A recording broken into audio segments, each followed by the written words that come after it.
How do you fix Fracture Field is crashing on Steam?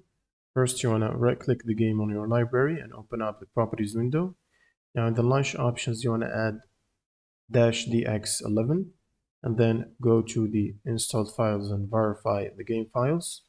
And once this is completed, you can close Steam. Next, you want to check if you have the latest GPU driver updates.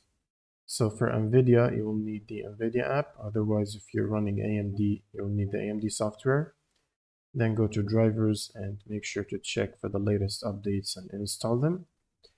Next, you want to install the redistributables, and this link is going to be in the description.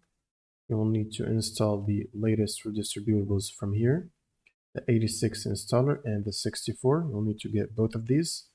And once you finish the installation, this will require you to restart your computer. And right after the restart, you want to open up Steam as admin, right-click on Steam and run as admin. And then just launch the game from your Steam library. And this should fix the crash problem. Thanks for watching and subscribe.